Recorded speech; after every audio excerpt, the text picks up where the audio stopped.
శ్రీమాత్రే నమః. అందరికీ నమస్కారం అండి. ఈ వీడియోలో ఈరోజు పంచాంగ వివరాలతో పాటు ఎటువంటి విధి విధానాలు పాటించాలనేది తెలుసుకుందాం. 2026 ఆగస్టు 25 మంగళవారం పంచాంగం. స్వస్తి శ్రీ చాంద్రమాన శ్రీ పరాభవ నామ సంవత్సరం, దక్షిణాయనం, వర్ష ఋతువు, శ్రావణ మాసం, శుక్లపక్షం, త్రయోదశి తిథి.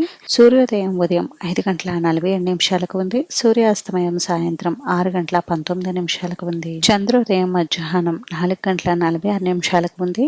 చంద్రాస్తమయం తెల్లవారుజామున 4:11 ఉంది. ఈ రోజు త్రయోదశి తిథి, ఉత్తరాషాఢ నక్షత్రం ఉంది. త్రయోదశి తిథి పూర్తిగా ఉంది. ఉత్తరాషాఢ నక్షత్రం రాత్రి 11:18 వరకు ఉంది. తదుపరి శ్రవణ నక్షత్రం వస్తుంది. యోగం ఆయుష్మాన్ ఉదయం 9:15 వరకు ఉంది. తదుపరి సౌభాగ్య, కర్ణం బాలువ తెల్లవారుజామున 5:30 వరకు ఉంది. తదుపరి కౌరవ సాయంత్రం 6:22 ఉంది. తదుపరి దైతుల. ఈ రోజుటి శుభ సమయాల వివరాలు. బ్రహ్మ ముహూర్తం తెల్లవారుజామున 4:20 నుండి 5:16 వరకు ఉంది. అభిజిత్ ముహూర్తం ఉదయం 11:53 నుండి 12:43 వరకు ఉంది. అమృత కాలం సాయంత్రం 4:15 నుండి 6 గంటల వరకు. శుభ సమయం మధ్యాహ్నం 12 గంటల నుండి 1 గంట వరకు ఉంది.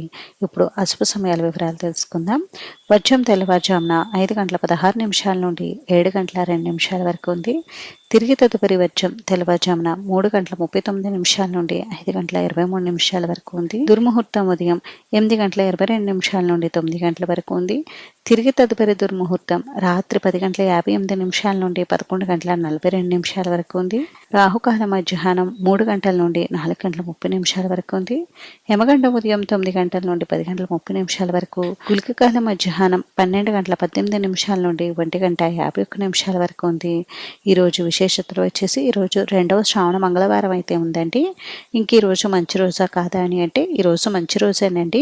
పంచాంగం ప్రకారం ముఖ్యంగా ఈరోజు వివాహం, గృహారంభం, గృహప్రవేశం, ఆపరేషన్ల వంటివి చేయించుకోవడానికి అనుకూలంగా ఉంది. మరి ఈరోజు ఎటువంటి విధి విధానాలు పాటించాలనేది తెలుసుకుందాం.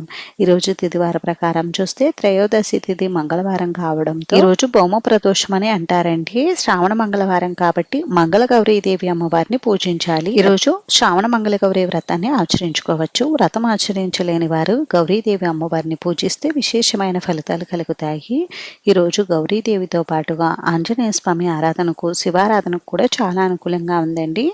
సాయంత్రం ప్రదోష సమయంలో చేసే శివాభిషేకం, శివ పూజ విశేషమైన ఫలితాలను ఇస్తుంది. ఇదండి ఈరోజు పంచాంగ వివరాలు. అయితే ఈ వీడియో మీకు నచ్చితే ప్లీజ్ లైక్ చేసి, షేర్ చేసి, సబ్స్క్రైబ్ చేసుకోండి.